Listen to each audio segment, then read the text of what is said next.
आगे देखिए, परमात्मा ने बिल्कुल स्पष्ट कर दिया इस छोटे से सत्संग में कि यहां पे भगत की भूमिका निभाने कौन आता है, गुरु की भूमिका निभाने कौन आता है, तत्वदर्शी संत की भूमिका निभाने कौन आता है। बिल्कुल स्पष्ट कर दिया परमात्मा ने। सुनिए अब क्या बताते हैं परमात्मा। ये परमेश्वर स्वयं ही दास बनते हैं। स्वयं परमेश्वर स्वयं ही दास बनते हैं। पुण्यात्माओं, परमात्मा स्वयं ही दास बनते हैं। दास यानी भगत। भगत का रोल परमात्मा स्वयं ही करता है। जैसे आज गुरुदेव हमें कहते हैं ना कि मैं इस दास को परमात्मा ने भेज दिया, तो गुरुदेव नहीं कहेंगे कि मैं परमात्मा हूं, लेकिन इन सत्संगों में परमात्मा ने कह दिया, स्पष्ट कह दिया, गुरुजी कर रहे हैं सत्संग, कोई और नहीं कर रहा। आज गुरुजी दास की भूमिका में भी हैं, रामपाल दास। और फिर क्या कह रहे हैं कि वो परमात्मा स्वयं ही दास बनकर आए। सुनिए अब क्या बताते हैं परमात्मा। ये परमेश्वर स्वयं ही दास बनते हैं। स्वयं ही एक सच्चे भक्त का रोल करते हैं। स्वयं ही सच्चे सतगुरु का अभिनय करते हैं और स्वयं ही ये परमेश्वर हैं। अब बताओ पुण्यात्मा, अभी सत्संग में क्या कमी रह गई। वो परमात्मा स्वयं ही दास बन के आते हैं, तो आज परम पूज्य सतगुरु रामपाल जी महाराज जी दास की भूमिका में भी हैं। अपने नाम के आगे लगाते हैं रामपाल दास। फिर आगे कहते हैं कि वो परमात्मा स्वयं एक सच्चे भगत की भूमिका करते हैं। तो सच्चे भगत की भूमिका करके आज किसने दिखाई। 17 फरवरी 1988 को दादा गुरुदेव स्वामी रामदेवानंद जी महाराज जी से शरण ग्रहण करके उनको अपना मुंह बोला गुरु बना के एक सच्चे भगत की भूमिका करके उदाहरण पेश किसने किया कि भगत कैसा होना चाहिए, भगत के लक्षण कैसे होने चाहिए, गुरु के प्रति कैसा समर्पण भाव होना चाहिए, गुरु के सामने जाए तब कैसे बोलना चाहिए। कौन किसने भूमिका करके दिखाई। गुरुजी ने। और गुरुजी क्या कह रहे हैं कि वो परमात्मा सच्चे भगत की भूमिका भी स्वयं करता है। फिर आगे कह रहे हैं कि परमात्मा सतगुरु की भूमिका भी स्वयं करते हैं। तो सतगुरु रूप में आज कौन है। सतगुरु रामपाल जी महाराज जी। और सतगुरु की भूमिका कौन करते हैं। स्वयं कबीर परमात्मा। फिर कह रहे हैं और परमात्मा तो वो स्वयं है ही। पुण्यात्माओं, अब हमने इन वाणियों को थोड़ा सा ऊपर उठ के सोचना पड़ेगा। एक वाणी है परमात्मा की जो हम बचपन से पढ़ते आए। बड़ा भया तो क्या भया, जैसे पेड़ खजूर, पंछी को छाया नहीं, फल लागे अति दूर। बचपन से पढ़ते रहने के कारण हमने उस वाणी को महत्व नहीं दिया। हम भी ऐसे गा लेते थे। आज भी हम उस वाणी को इतना महत्व नहीं दे रहे कि बड़ा भया तो क्या भया, जैसे पेड़ खजूर, पंछी को छाया नहीं, फल लागे अति दूर। क्योंकि हम उसको बार बार पढ़ रहे हैं, हमें वो लगता है ये पुरानी हो गई, नॉर्मल सी वाणी है। तो ठीक इसी प्रकार पुण्यात्माओं, हम जो नित्य नियम करते हैं, जो गुरुजी ने हमें नित्य नियम दिया है, आरती दी है, सत्संग दी है, उनको कई वर्षों से सुनते रहने के कारण हम सोचते हैं कि गुरुजी तो हमेशा वही सृष्टि रचना, वही कहानी, वही वीर सिंह बघेल, वही गणिका माई, वही मीराबाई का किस्सा है, वही रविदास जी का किस्सा, वही नानक जी के प्रमाण, वेदों के प्रमाण, हमें लगता है तो नॉर्मल से हैं। तो पुण्यात्माओं, हमने उनको नॉर्मल नहीं समझना। उन सत्संगों में परमात्मा क्या वचन बोल रहे हैं। और एक बात दास आपको और बता देता है, आप गुरुजी का कोई भी एक सत्संग सेलेक्ट कर लो 1 घंटे का, और आप मन में ये धारणा बना के बैठ जाओ कि आज मैं नोट करता हूं गुरुजी ने क्या क्या इंपॉर्टेंट बात इस सत्संग के माध्यम से कही है। आप 1 घंटे का सत्संग सुनोगे, हो सकता है आपने 5 बातें नोट की और आपने सोच लिया कि इस सत्संग में वैसे तो परमात्मा का प्रत्येक वचन इंपॉर्टेंट है, लेकिन मेरे जीवन में उतारने वाली जो बातें हैं वो केवल 5 पॉइंट थे। पुण्यात्माओं, आप उस सत्संग को दोबारा सुनना, आपको 5 पॉइंट के अलावा फिर नया पॉइंट मिलेगा। उस सत्संग को आप तीसरी बार सुनना, आपको फिर एक नया पॉइंट मिलेगा। आप उस सत्संग को 100 बार सुन लेना, आपको 100 पॉइंट मिलेंगे। आप ये ना समझो कि परमात्मा ने सीडी बना के छोड़ दी तो वही वचन चलेंगे। परमेश्वर अंतर्यामी है, समर्थ है, साहिब से सब होता है, बंदे से कुछ नहीं। वो राई से पर्वत कर दे, फिर पर्वत से राई। परमात्मा उसी सत्संग को चेंज कर देगा, आपको पता भी नहीं चलेगा कि आपकी मेमोरी कार्ड में कौन सत्संग को चेंज कर गया। पुण्यात्मा, ये समर्थ धरती पे प्रकट है, धरती पे है परमात्मा, कुछ भी करेगा, कुछ भी कर सकता है, इम्पॉसिबल वर्ड परमात्मा के लिए नहीं है। तो हमने परमात्मा के सत्संगों को गहनता से अब सुनना पड़ेगा, उसके बाद में मनन करना पड़ेगा, विचार करना पड़ेगा। जब तक हम चिंतन नहीं करेंगे तब तक हम उसमें से वो सार ग्रहण नहीं कर पाएंगे। सुनिए परमेश्वर की वाणी दोबारा। स्वयं ही एक सच्चे भक्त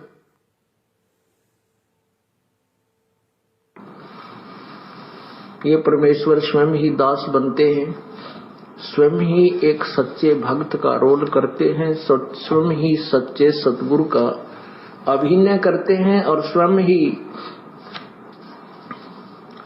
ये परमेश्वर हैं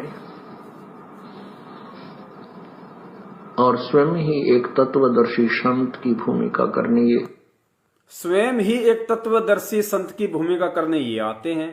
तो आज तत्वदर्शी संत की भूमिका में कौन है पृथ्वी पे? कौन है तत्वदर्शी संत की भूमिका में?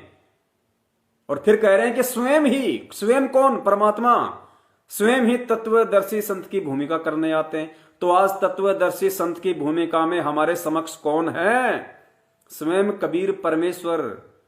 तो बताइए गुरु और इष्ट में कहां अंतर हो गया? सत भक्ति में क्या हम अब भी धोखा खाएंगे?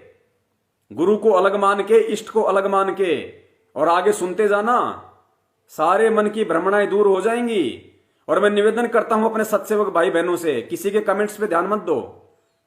परमेश्वर ने अपनी वाणी बोल रखी है कि कोई कहे जग जोनार करी, कोई कहे महोछारे, बड़े बड़ाई करया करें, गाली काटे ओछारे। हम तो बड़ाई के भूखे भी नहीं है, खाली सत्साहिब लिख दो बहुत है। और जो ओछे प्रवृत्ति के इंसान होते हैं, घटिया प्रवृत्ति के इंसान होते हैं, वो अपशब्दों का प्रयोग करते हैं, गालियां निकालते हैं कमेंट्स में, बुरा भला कहते हैं। तो सत्सेवक भाई बहनों से निवेदन है, ये जो मैनेजमेंट के पीछे लगे हुए कुछ हमारे भ्रमित भाई बहन अगर कुछ उल्टा सीधा लिख रहे हैं, बोल रहे हैं, तो इनको नादान समझो, इनको मंद बुद्धि समझो। अभी इनको ज्ञान नहीं है बेचारों को। हमने कोशिश करनी है, इनके साथ में हमने प्रेम से पेश आना है, क्योंकि ये बीमार हैं, ये बेचारे बीमार हैं। इनके अंदर गुस्सा, क्रोध, आक्रोश है इनके अंदर। ये बीमार हैं, ये बीमारी है, ये क्रोध। बात बात पे आवेशित हो जाना, किसी भी बात का निष्कर्ष ना निकालना, किसी के भी कह देने से आगे बोल देना, ये बीमार व्यक्ति के लक्षण है। पुण्यात्माओं, आप और हमें परमात्मा ने रोग मुक्त कर रखा है, तो हमने बीमार के साथ में कैसा व्यवहार करना है, ये हमने विचार करना है। तो उन भाई बहनों के कमेंट्स पे ध्यान मत दो, साध संगति का लाभ उठाओ, छोड़ दो उनको, भूल जाओ, बहुत हो गए कमेंट्स। परमेश्वर दया करें, ध्यान से साध संगति का आनंद लो पुण्यात्माओं। ये परमेश्वर की चर्चा हो रही है और परमात्मा कहते हैं कि सत्संग की आदि घड़ी, तब के वर्ष हजार, तो भी बराबर है नहीं, कहे कबीर विचार। सत्संग क्या होता है? परमेश्वर ने कहा, एक ने कही दूजे ने मानी, कहे कबीर वो दोनों ज्ञानी। सत्संग यानी जो सच है, जो सच्ची बात कही जा रही है, वो ही सत्संग है। परमेश्वर अपने मुख कमल से सत्संग करते हैं, वो भी सत्संग है।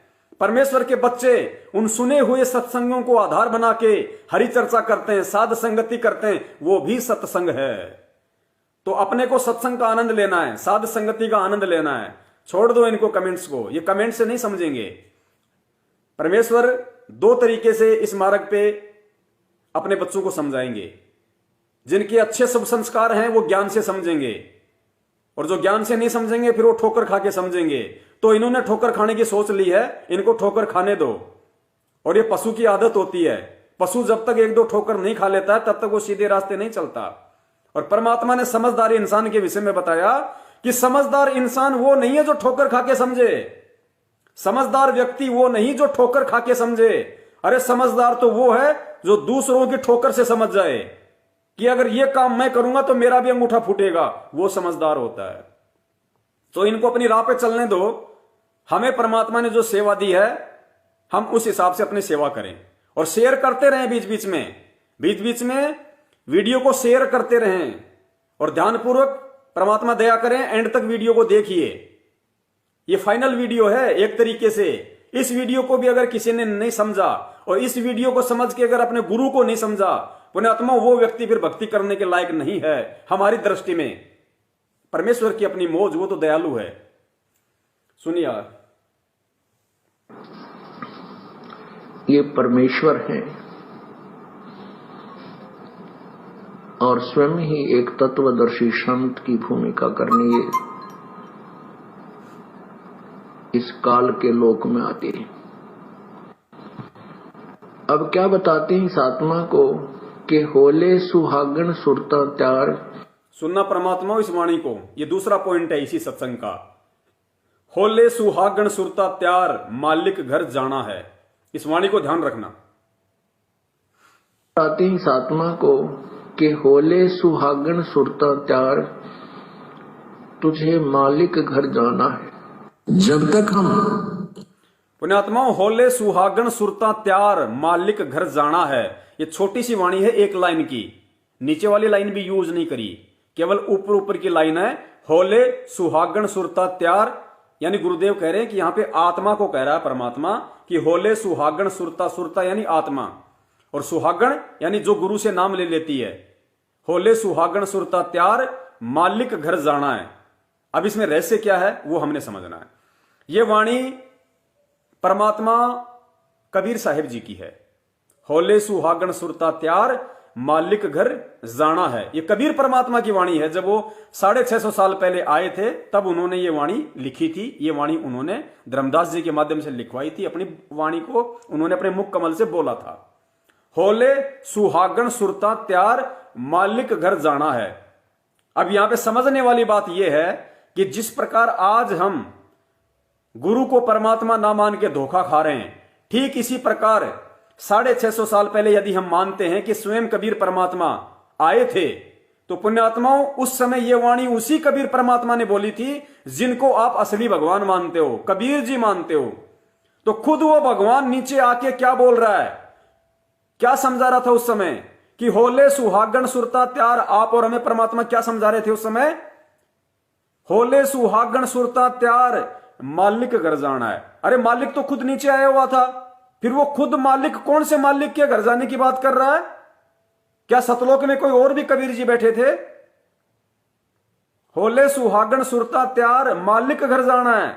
खुद वो मालिक, खुद वो कबीर 650 साल पहले एक संत रूप में, जिंदा महात्मा के रूप में आके अपने आप को छुपाते हुए खुद कह रहा है, दूसरे परमात्मा की तरफ इशारा कर रहा है, जबकि ऊपर और कोई परमात्मा नहीं था, वो खुद ही नीचे आया हुआ था। फिर भी अपने आप को परमात्मा से अलग साबित करते हुए हम जीव आत्माओं को समझाने के लिए कि डायरेक्ट वे में कहूंगा कि मैं हूं तो कोई नहीं मानेगा, अपने आप को परमात्मा से भिन्न दर्शाते हुए, एक संत रूप में दर्शाते हुए कि होले सुहागन सुरता त्यार मालिक घर जाना है। यानी खुद वो कबीर परमात्मा 650 साल पहले जो नीचे आया हुआ था, वो खुद भी इशारा कर रहा है कि मालिक कोई और है। तो वही इशारा तो आज गुरु जी कर रहे हैं, वही इशारा तो आज गुरु जी कर रहे हैं कि मैं तो दास हूं, मैं तो परमात्मा का भेजा हुआ प्रतिनिधि हूं, परमात्मा खुद ना आए तो मुझे भेज दिया। तो वो सेम टू सेम इशारे तो आज गुरु जी कर रहे हैं। तो उन सत्संगों को आधार बना के पुण्यात्माओं आज हमने समझना पड़ेगा कि परमात्मा ठीक वही भूमिका करेगा जो भूमिका उन्होंने 650 साल पहले की थी। उस समय भी वो कबीर दास बन के आए, आज भी रामपाल दास बन के आए। उस समय भी वो स्वामी रामानंद जी के शिष्य बने हुए थे, उनको अपना मुंह बोला गुरु बना रखा था, एक दास की भूमिका में, एक भगत की भूमिका की। आज भी स्वामी रामदेवानंद जी महाराज जी को अपना मुंह बोला गुरु बनाया, आज भी एक सच्चे भगत की, सच्चे दास की भूमिका कर रहे हैं। उस समय भी वो सतगुरु की भूमिका में थे क्योंकि सच्चा ज्ञान दे रहे थे। आज भी परमात्मा सतगुरु की भूमिका में सच्चा ज्ञान दे रहे हैं। उस समय भी परमात्मा तत्वदर्शी संत की भूमिका में थे और आज भी तत्वदर्शी संत की भूमिका में है, लेकिन अंतिम समय तक अपने आप को भगवान से अलग ही दर्शाया। तो अब हमने इन सत्संगों को आधार बना के समझना पड़ेगा कि कबीर के सत्य भक्ति मार्ग में कबीर स्वयं ही गुरु होता है। आगे और अच्छे से समझ में आ जाएगा। तन मन शीस ईस अपने पे, तन मन शीस ईस अपने पे, पहले में चोट चढ़ावे जब कोई राम भक्त गत पावे हो जी, जब कोई राम भक्त गत पावे हो जी। तन मन शीस ईस अपने पे, तन मन शीस ईस अपने पे, पहले में चोट चढ़ावे जब कोई राम भक्त गत पावे हो जी। जब कोई राम भगत गत पावे हो जी।